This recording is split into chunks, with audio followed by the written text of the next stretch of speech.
Formation on the left side with two receivers. Fake handoff, Hedberg rolls to his right. The lefty quarterback throws down the middle. Tipped up in the air, caught by Middleton. Middleton's gonna go!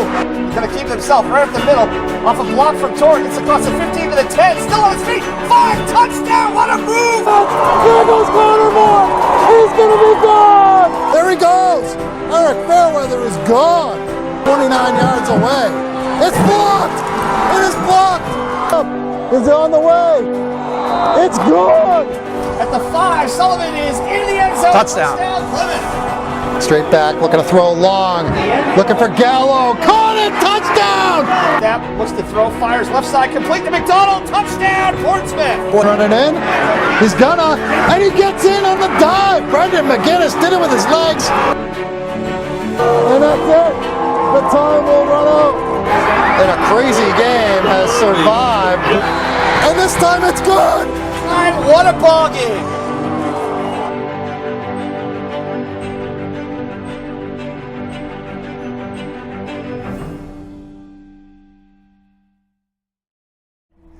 Man, I love covering high school football, high school sports for nhsportspage.com.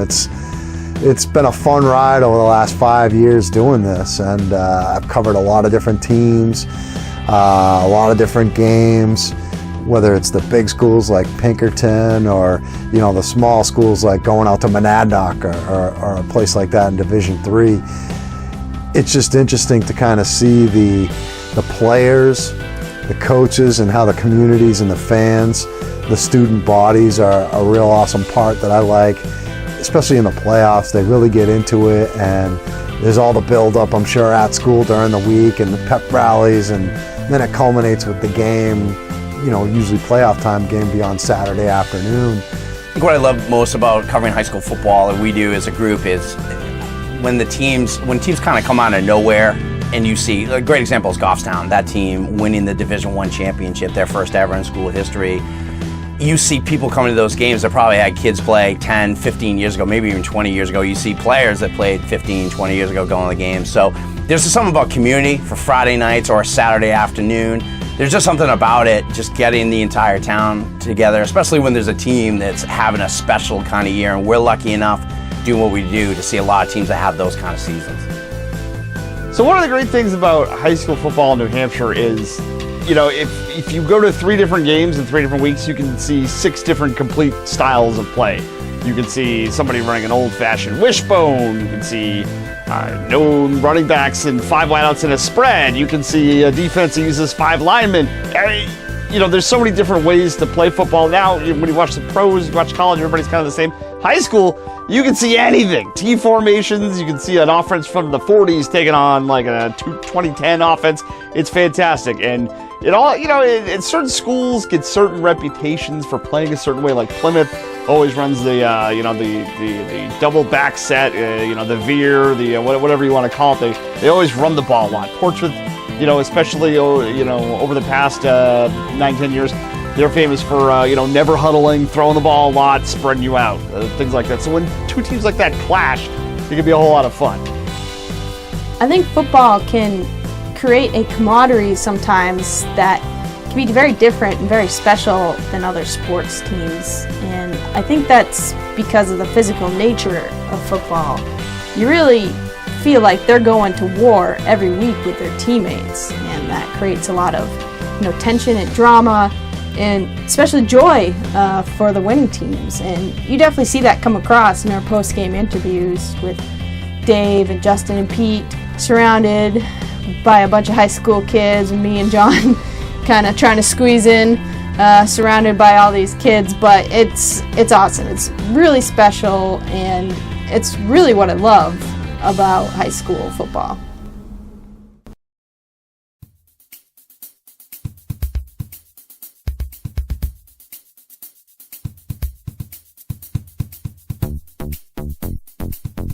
When we started talking about doing this greatest football games we've covered, the first game that I thought about was the Salem-Londonderry game from Halloween night 2014. Salem and Londonderry came into that game with one loss to Pinkerton, who ended up, by the way, winning the state championship by 40 points over Bedford.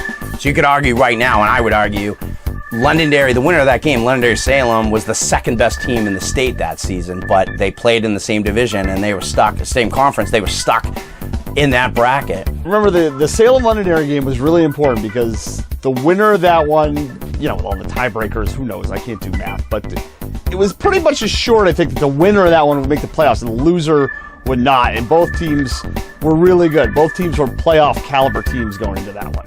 Yeah. That was the year that I started my tradition of dressing up in costume when I go out and cover these games.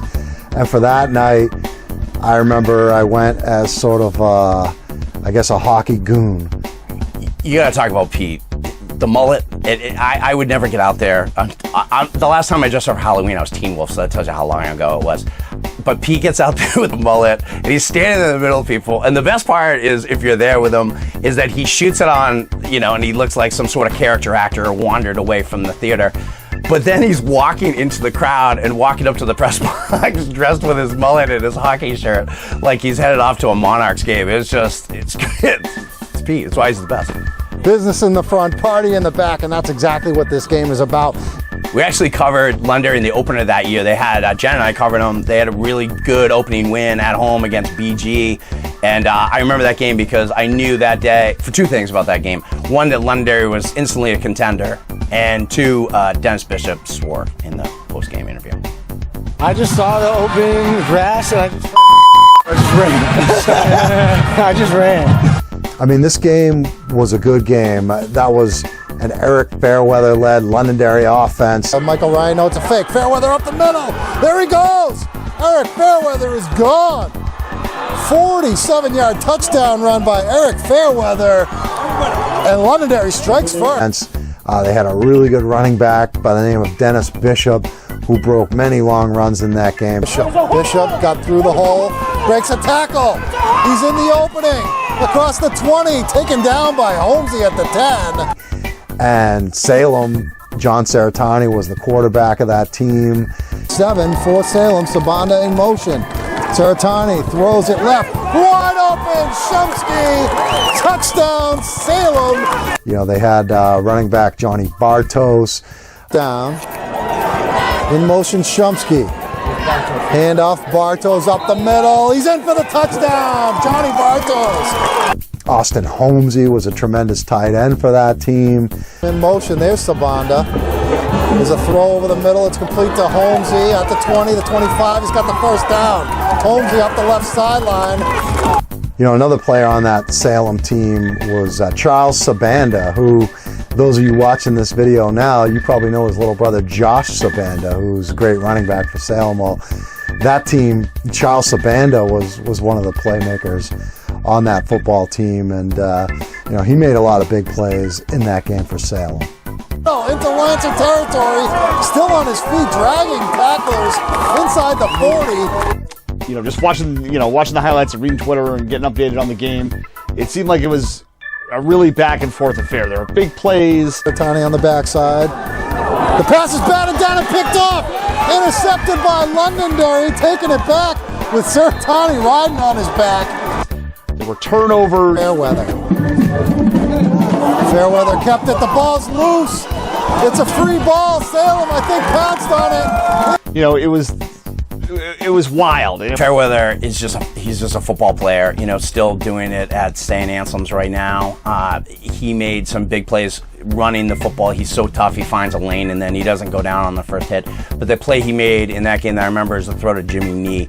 He put it right on target. It was a well-designed play by Jimmy Lozon in that offense, but that was a big play in a game that really was one swing, one way or the other was going to decide it.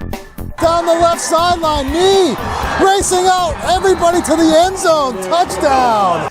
When Londonderry had to make a drive after Salem went ahead late in that football game. Minute 45 left to go, Salem. They go to Nardiff again, Nardiff. Salem thinks they're in, touchdown, Sean Nardiff. The touchdown run from 3 yards out. Londonderry had to make a drive and pretty much go the length of the field and get themselves at least into field goal range. Here we go, minute 31 left to go. Fairweather rolls to the left, throws, caught. It's knee. Salem was at home. You figured Salem would have the advantage. Just being at home, it's hard for a high school team to win on the road. And Londonderry put together a really nice drive at the end of the game. They went for it on 4th down. So now it's 4th down and 3. A stop here ends this football game. The play people forget in that game is Dennis Bishop, 4th down, and they had the confidence on 4th down. Sometimes you try to do something out of your comfort level, or maybe you try to throw the ball when you're not really a passing team. But they had the confidence, Jimmy Lozon and his staff, to run the football with Dennis Bishop on 4th down. Fairweather in the shotgun, Ryan in motion. Handoff, Bishop up the middle, 1st down across midfield. And that kid got it, and it was a heck of a play. Kept that game going. He doesn't get those yards, and Salem is going to take a knee and run the clock out. Bishop behind Fairweather. Fairweather drops back, straight back. Throws it, complete. Ryan inside the 25, out of bounds, inside the 15. And Fairweather and Michael Ryan were making plays left and right. Bishop, you know, with a couple of good runs on that drive, they get into position where they're attempting like a 30-yard field goal in the final seconds. To the line with composure, get set, and they're going to try and kick a field goal. I don't know if Salem's going to try and ice them. The play, I think this says it all. I think there's still confusion about that play today in 2017. And they stepped to the line. You know, the hold was good, the snap was good. Donnelly got into it, and the kick was blocked. Yards away. It's blocked! It is blocked! And Londonderry actually recovered the kick. The ball just kind of dropped into the hands of one of the Londonderry linemen. And because the ball didn't go past the line of scrimmage, they were able to recover it. But I think the part that everybody forgets, and I didn't even think about it at the time, was they attempted the field goal on 3rd down. Pete had already said, he had a great call. He said Salem's going to win this football game as soon as they block the kick. And Salem's going to win this football game. And then you kind of see the camera pan back up. And Londonderry is lining up for a field goal again, and nobody can really figure out why. Salem's got kids running on and off the field. They look all discombobulated. You look at that play, I believe it's number 68 for Salem. After the block, is trying to call a timeout and is sort of unsure. You can see him trying to call timeout and then kind of put his hands away. I'm not sure if they didn't have timeouts, he didn't want to turn in the Salem version of Chris Webber, or if he didn't know if Londonderry was going to run out of time. It was mass confusion, and you could just see the Salem kids, one of them just standing there literally with his arms out, just, what's going on here? And the officials, you know, kind of waved the signal to stop the clock because it was pretty much chaos on the field. I think they were supposed to, you know, if Londonderry kept possession, they were supposed to keep the clock running. They stopped the clock, and at that point, you figured they might want to go explain to the coach, but it was kind of pandemonium. So they had the presence of mind to, you know, get the field goal team set back up. The officials restarted the clock, and they barely got the snap off in time. The snap, the kick is up. And this one just sneaks over the upright, and it goes from, you know, that ABC Wide World of Sports promo that they used to play back in the 70s and the 80s, you know, the thrill of victory and the agony of defeat. Well, that's exactly what happened. And this time it's good. And Londonderry's going to win this football game with 1.5 seconds left to go. Londonderry recovered the blocked field goal, and Londonderry's just gone ahead 23-21. Salem is shocked. They can't believe it. One thing I remember from the end of that game was Pete's call. I thought he made a great call when Salem's Hail Mary pass fell to the ground and the game was finally officially over. He said Salem loses in amazingly excruciating fashion. Salem is tasting the bitter pill of defeat, and they will miss out on the playoffs in just amazingly excruciating fashion. I thought that summed it up perfectly. You felt like I wasn't rooting for either team in that game, but you felt like you got punched in the stomach just seeing how it all unfolded. But I think if they don't stop the clock and leave it stop for as long as they did, that Londonderry never regroups and never gets another chance to go back and kick that field goal.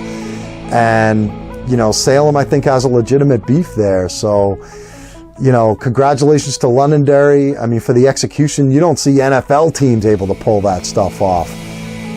But this Londonderry high school team was able to do it, and they got to deserve credit, and they ended up winning the game, and they moved on and went to the playoffs, and Salem had to go home and think about it for the rest of their lives.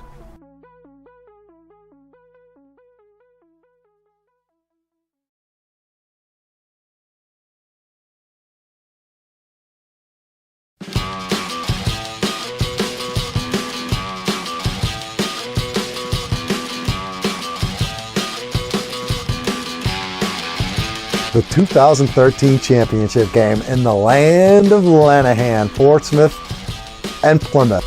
Portsmouth-Plymouth, to me, that was my favorite game that I've ever covered with NA Sports Page with our crew. Now, one of the weird things of how New Hampshire decides tiebreakers, I don't know how they do it, but in Division II that year, both teams ended up with the same record. Portsmouth and Plymouth, I think they both had one loss.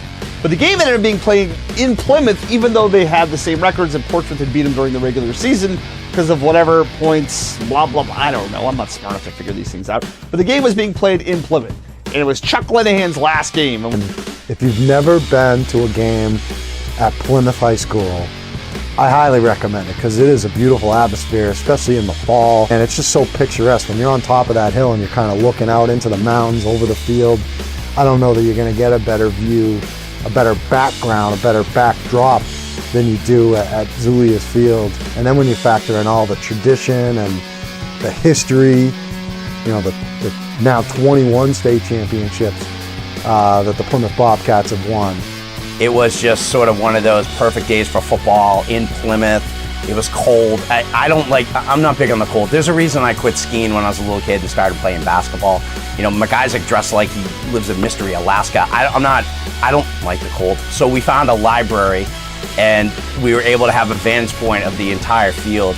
That was the longest Dave had ever been in a library. Probably in his 4 years at college combined, it was probably longer than he'd been in a library at that one time. Look back in that game and just the players you listen to in our highlights. Colin Sullivan. Now, toss back to throw. Looks under pressure. Escapes 3. Bobcats now toss it. Intercepted by Colin Sullivan. And Jared Keel. 5 to the 20, 15, 10 to 5.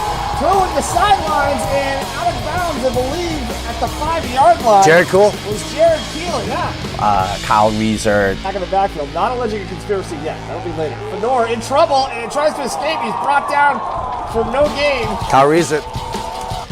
Donovan Fenor. Donovan Fenor, if we ever make the list of the top 5, kids we've covered who you'd hope your daughter marries somebody like that kid. Donovan Fenor's if he's not one, he's in the top 2. First down without scoring a touchdown. Fenor takes a snap, looks to throw, fires left side, complete to McDonald, touchdown, Portsmouth. This was talent all over the field, and this was cool because Plymouth was always the D3, they were switching divisions around.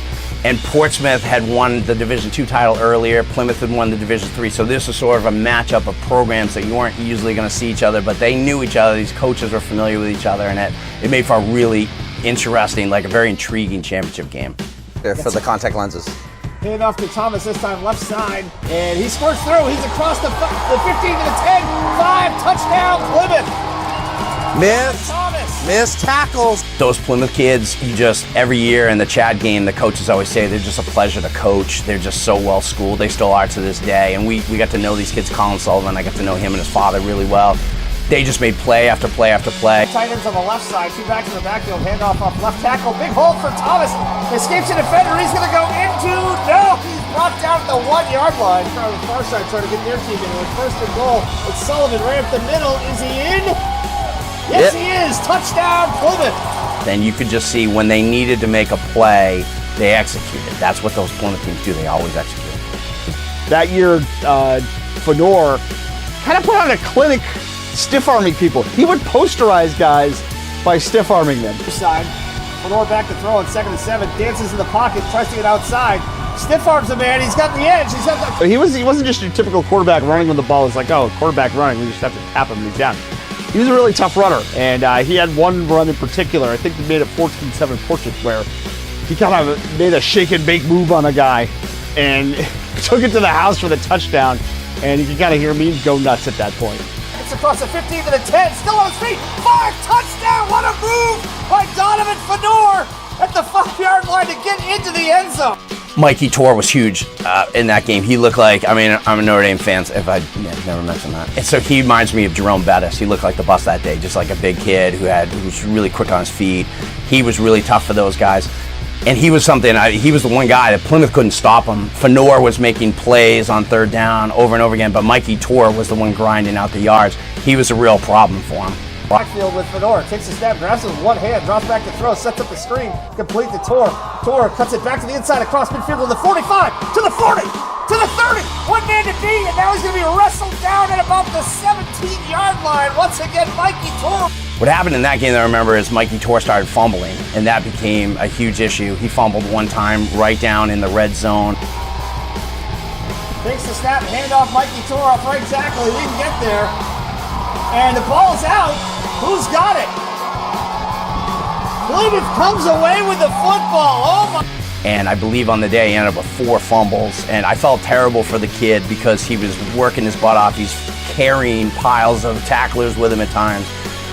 But at the end, they started poking the ball away from him. And I think it a little mentally kind of got in his head. But that kind of kept Portsmouth from maybe going up a score or even, a 10-point lead or something like that where Plymouth was going to have to play from behind.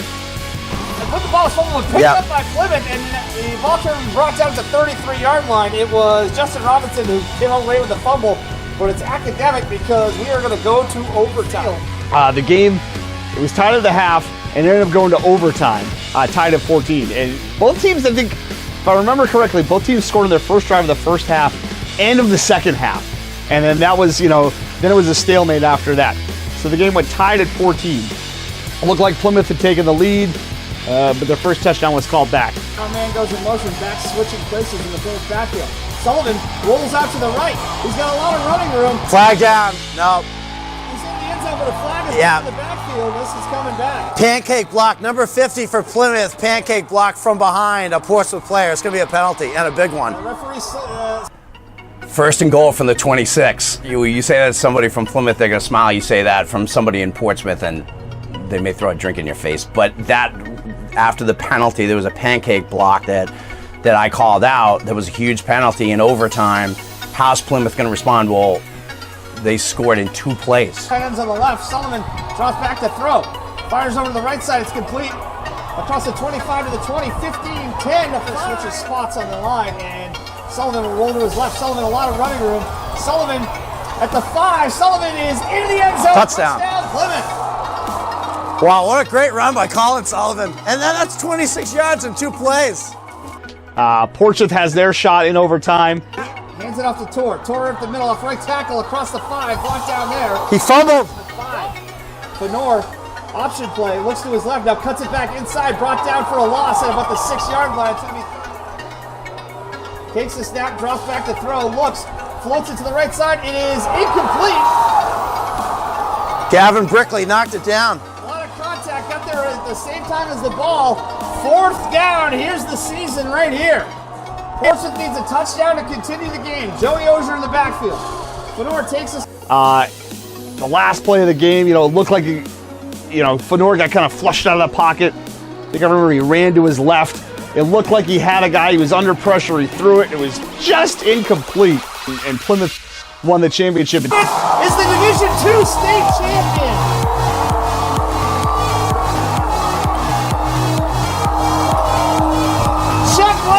On his final day as Plymouth head coach will walk off Julius Field a winner for the 20th time. What a ball game. Something that's pretty cool to me, in the 10 years that we've had N8 Sports Page is that we were one of the last on-field interviews for Chuck Lanahan. The fact that it's a former wrestler who used to go by Justin Shape is tragically unfortunate. But, McIsaac was the guy for that job. One of the things that makes, New Hampshire unique, Chuck Lanahan coached there for God knows how many years, and you get to interview a legend like that after his final game where he wins the championship on his home field. That's something special. All credit goes to Portsmouth for giving them a heck of a game, and it was a heck of a game. I mean, it went to overtime. but I don't think you could have asked for a better script on how to close out such a Hall of Fame legendary coaching career for Coach Lenahan than to win that championship in his final game.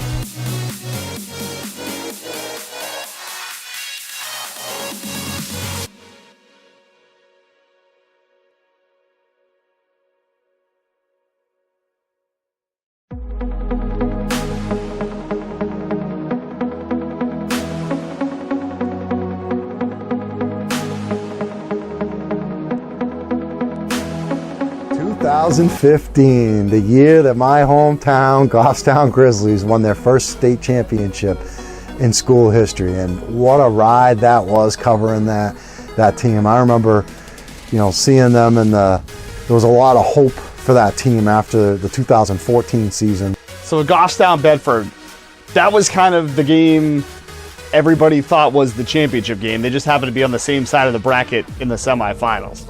All the coaches were like, man, we don't want to play this Goffstown team. They had Casey Gervais at quarterback. And off to Bork. Here comes pressure. Gervais breaks it. And he's got the first down on the run. He leaps a defender. Connor Bork. And they hand it to Bork, running left. And he's going to walk into the end zone for the go-ahead touchdown. They had all those guys coming back for that 2015 team.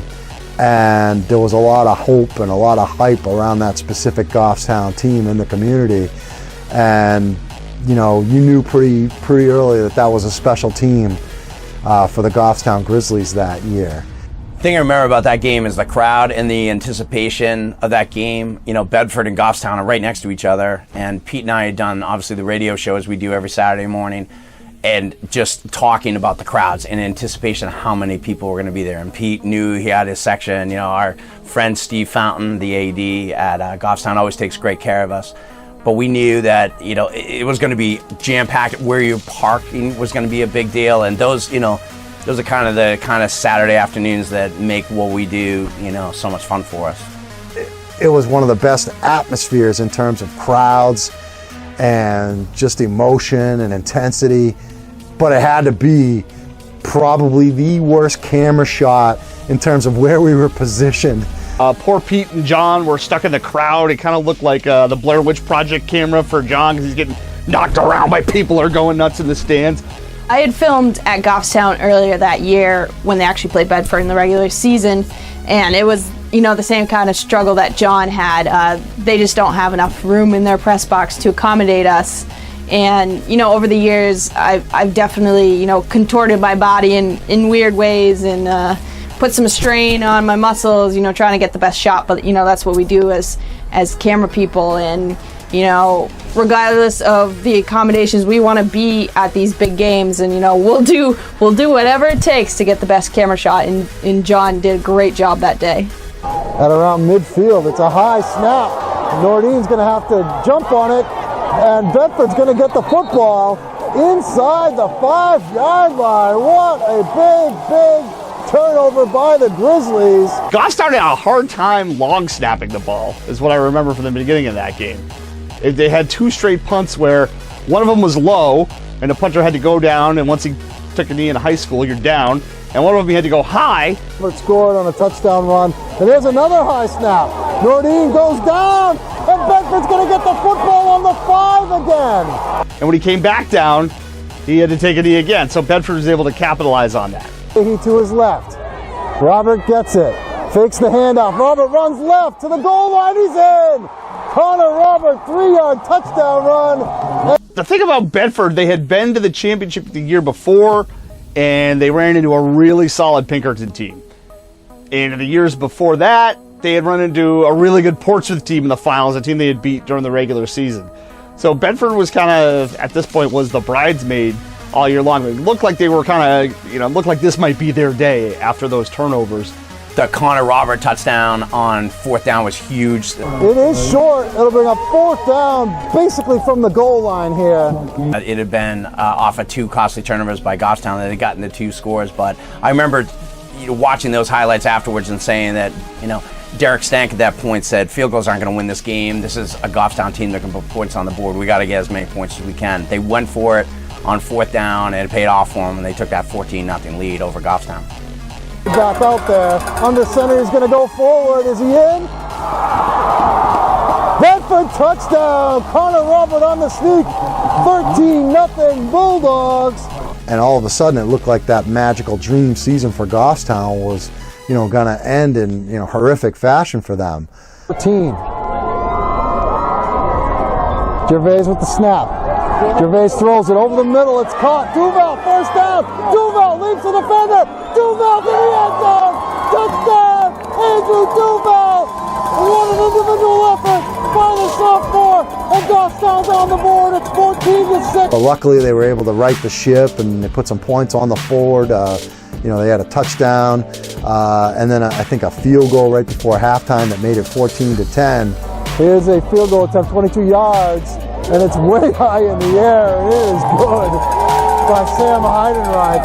And we got a 14-10 lead at the half.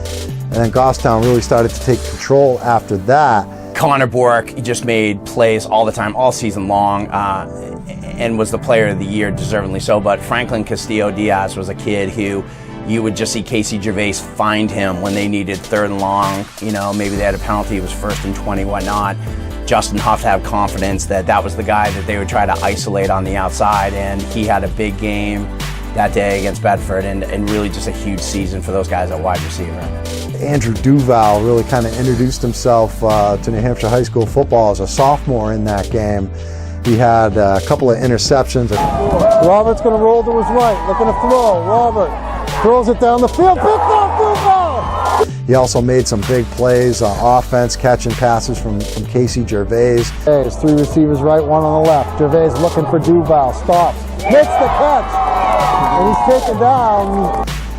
Meanwhile, Bedford on the other side, they had a sophomore, Connor Robert, playing quarterback for them, and he was leading the team. And got it inside the 40 to the 38. Robert looking to throw. He's got some time. He runs to his left, throws it down the field. It's caught.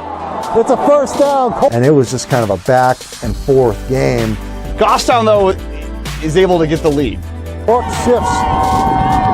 And Gervais takes it up the middle after faking a hand off the board. And Goffstown's on top. It's 16-14. And Bedford needs to drive late in the game and then kick a field goal. It looks like Robert, the holder, is going to be at the 29, so a 39-yard field goal. Again, kicking a field goal in high school, you never know. Attempt by Cooper Annabelle to tie it. High snap. Robert gets it down. The kick is up. It's on the way. It's good. Just sneaking through on the bottom right of the uprights and tie the game at 17. So it looks like this thing's headed for overtime. If they do get into field goal range, but I believe they have all 3 of their timeouts. But there would be no overtime necessary because on the first play of that Goffstown drive, they give it to Connor Bork. He bounces it left. It looks like they got him bottled up. Off Bork. Bork shakes one tackler. Bork. And then he squirts through. Bork gets through the defense. And Pete Terrier went through puberty when he got through the line. Oh my God! He's gonna go for a touchdown! There goes Connor Bork. He's gonna be gone all the way. 70-yard touchdown. Pete, a Goffstown guy, can't blame him. He lost his mind. Goffstown retakes the lead. 1:36 to go. And thinking back and looking back at that play-by-play call that I made, my voice was, a little bit shaky towards the end of that game. It was real cold. As I said, it was real windy. And the homerism on my part, being a Goffstown resident, kind of started to come out. And man, that was probably, 15 of the most exciting seconds of my life, especially of my sports broadcasting career, calling that touchdown run by Connor Bork. 4th and 20. Robert has it. Robert steps up. He throws it long down the field looking for Hussein. It's incomplete. Goffstown's going to win. They will take over on downs with 11.4 seconds left. It was kind of, once Goffstown got to the finals, you kind of knew they were going to be the they were going to be the champion, and they kind of had the right with Exeter in the championship game. But That was another example of the 2 best teams in the state sometimes don't make it to Durham. Nothing against Exeter, excellent program, but those were the 2 best teams that year. That Bedford team had to go into Goffstown and win. I know they would have rather faced them on neutral field at Durham, but it was one of those situations where you're going to find, maybe the two best teams, sort of like Londonderry and Pinkerton the year before. You're going to get the first two teams before they get to Durham. That was the case that year.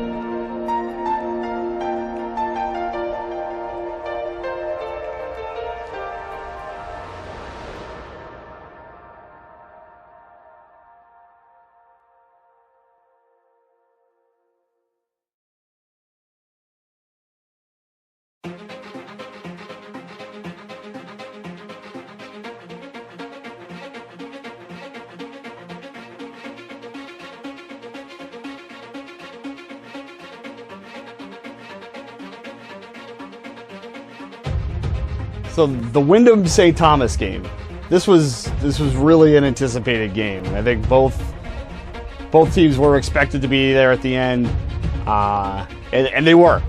That Wyndham St. Thomas game was one of those games where all season long those two teams were sort of looking at each other from across the room. You knew that there was going to be a brawl at the end if they met, and it was kind of one of those matchups you hoped for.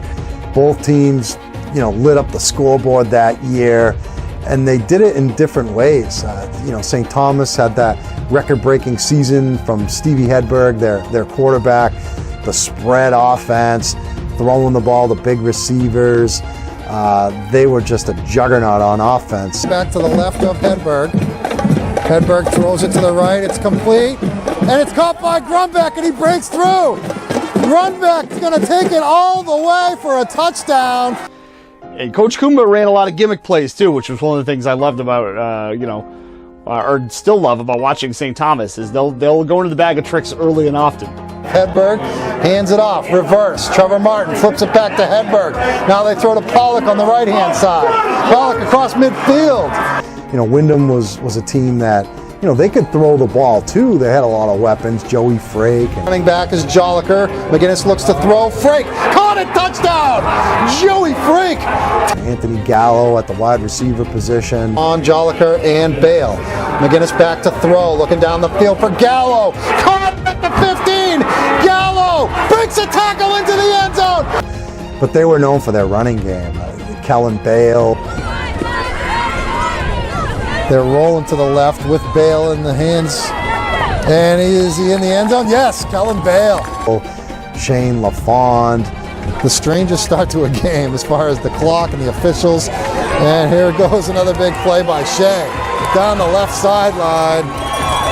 It's LaFond actually, and he's going to go all the way. Shane LaFond. They had a great quarterback in Brendan McGinnis, who was a run-pass threat. McGinnis looking to throw, pressure. McGinnis gets away, running right. McGinnis is going to tuck it and run, looking for the first down. He's got it. And Wyndham, a great defense as well. And snap, Hedberg looking to his right, throws it right. It's picked off, intercepted by Wyndham, left sideline, running it back the other way, inside the 30-yard line. They pretty much waxed everybody throughout the course of the regular season, and it really looked like at the start of that game that they were going to whack St. Thomas because they jumped out 21-0 early. The third touchdown to make it 21-0, Brendan McGinnis rolled out to his right and made, a college-level throw. Looking for a receiver, throws it long. Frank has it at the 6th touchdown. He played the next level. He's playing the next level now. But it was a big-time throw, and absolutely you wondered at that point at 21-0. Is this thing going to get away from St. Thomas, and is this matchup we've been waiting for going to be just sort of a ho-hum, one-sided affair? Down! Joey Frake, his second touchdown catch of the game, 38 yards from Brendan McGinnis, and it's 20-0 Jaguars. Going into these big games, I'm not rooting for one team or the other. Maybe if Co Brown's in it, I might be rooting for them a little bit, but we always just hope for a close game, and when St. Thomas went down 21-0, you're like, uh-oh. After Wyndham got up 21-0, a lot of people probably starting to feel like this thing may get away from them, but that's the thing about these teams that make it to Durham, whether it be basketball or football. They're resilient. Being down 21-0 probably didn't mean that much to St. Thomas because they have the kind of offense that can score 40 points and the kind of quarterback in Stevie Hedberg who can make plays. Hedberg throwing it to the left. Goes to Middleton. Did he bring it down? Yes, he did. Just threw it to the much taller offensive player, Liam Middleton, and a 10-yard touchdown pass. Stephen Hedberg to Liam Middleton, and St. Thomas is on the board. It's 21-6. I remember one drive in particular, after they got on the board, he fit one in to Trevor Martin in between 2 or 3 defenders from Windham. And I mean, it was a tight window, and he just put the ball in there right about the 2-yard line. Did he get the end zone? Yes, touchdown. Led to a score. And all of a sudden in that game, you just felt the momentum, all of it just go to St. Thomas. This is a game of momentum shifts. St. Thomas rolls off 3 straight touchdowns. And Middleton handling to the running back. Hedberg looking to throw. Pump fakes once. Rolls to his left. Now he throws corner. Pollock caught it. Touchdown, St. Thomas. One of the plays in that game that you thought was going to be the difference was when Liam Middleton got the tip pass from Hedberg. Side with 2 receivers. Fake handoff. Hedberg rolls to his right. The lefty quarterback throws down the middle. Tipped up in the air. Caught by Middleton. There are 2 calls from Pete that, always stick in my mind from this game. And the first one is the Middleton tip pass, and Pete just going crazy and going, Middleton's gonna go! Middleton's gonna go! That's when the momentum had already turned. You watch that play. St. Thomas scores. Liam Middleton takes it to the house. Middleton caught it on the deflection, and he's got himself a touchdown. 58 yards. Hedberg to Middleton. And at that point, you said, man, the Saints may be rolling all the way here. And it was Wyndham's turn to see if they were going to be the ones that are going to react. They were the ones that are going to have to come back at that point. And St. Thomas, who trailed 21-0 early in the second quarter, they now got a lead. It's 27-21. And it looked like, wow, how the tide is turning this thing. But somehow Windham was able to regroup. The biggest play of the game that people don't remember was Kellen Bale's run. It was a 50-yard run. It was 3rd down and 8. St. Thomas had carried all the momentum of the game on their side, and Kellen Bale made a huge run on 3rd down. In motion, Kellen Bale, pitch to him. Bale trying to run right. Bale across midfield. There he goes. He's got an opening. Foot race towards the end zone. Can he do it? Kellen Bale tackled down. Grunbeck takes him down at the 5. On 3rd and goal on the 1-yard line for Windham, St. Thomas stops them, and one of my favorite parts about that play is at the old press box. We used to be near the coaches, so we could always hear them. So when St. Thomas stops them, all you hear in the background is one of the assistant coaches going, nope, nope, nope. This goes forward. He's stuffed. Second effort. He's going to be held up. He didn't get in. So Windham goes for it on 4th and goal on the 1, and St. Thomas stops them. McGinnis looking to roll right, throws it, it's incomplete. Frank They're up at that point, and you think, well, they might start running away with the game here. But Windham, to their credit, they come back the next play and they get a safety. Down for St. Thomas. So a nothing penalty. Again, they fumbled it. Now they think they got a safety. Windham says they got a safety. It is a safety. And Windham with a big play on defense. They get 2 points, they get the ball back, and all of a sudden you just saw life breathed into that Windham sideline. Windham has life as they've closed the gap to 28-23 with 1:20 left in the 3rd quarter, and they're going to get the football back. The second call I remember from this game from Pete is the next Windham touchdown. Fake handoff, straight back, looking to throw long. When McGinnis throws it to Gallo in the back of the end zone, and you just hear Pete looking for Gallo, touchdown! Looking for Gallo, caught it, touchdown! Anthony Gallo! Pete had great calls all day, and you could tell in his voice, how, as we all were, how, awesome and excited we were to be watching this game and covering it. 29 yards from Brendan McGinnis, and Windham back on top, 29-28. 10:31 left to go in the football game. One of my favorite plays that people forget about because it didn't matter in the end score is the 2-point conversion after Windham gets the touchdown, and how Brendan McGinnis, great quarterback, pretty much made something out of nothing. McGinnis rolling to his right, looking to throw. McGinnis, nobody to throw to, running it back the other way. Is he going to try and run it in? He's gonna, and he gets in on the dive. He gets the 2-point conversion, and You know, he stands up, and I love the shot when he just, you know, pumps his fist. And he knew that touchdown and that 2-point conversion, you know, safety before that, those were big plays and big momentum shifts at the end of the game. And those couple plays, you know, that really ended up being the game in the end. Under center. McGinnis, fake handoff, rolling right, looking to throw. Throws it into the end zone. Frank, touchdown, Joey Frank. Third touchdown of the game for Frank. And the Jags have extended their lead to 9 points. 37-28, 6:02 to play. I remember, I think Bill Raycraft still to this day gives me grief because I predicted the score correctly, but I said St. Thomas was going to win. He ended up winning by 2 touchdowns, but I got the score right. I just didn't get the 2 right. To the 43, Hedberg looking to throw. He scrambles, throws it down the field, intercepted. Wyndham has it. They're going to win the football game.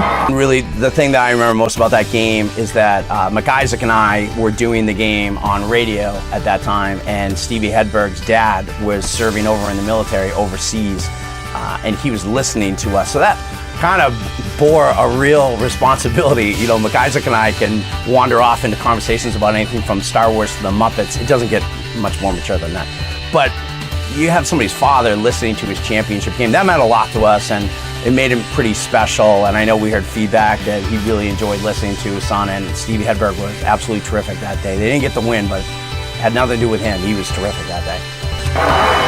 And a crazy game has survived, blowing a 21-0 lead to fall behind by a touchdown, only to score 17 consecutive points. They beat St. Thomas 38-28. The Wyndham Jaguars are state champions. But to me, you know, that was one of the most entertaining championship games. It was one of those insane games where it's, you know, you wish a game like that could last forever. It was a great high school football game. Yeah, Wyndham earned the title that night.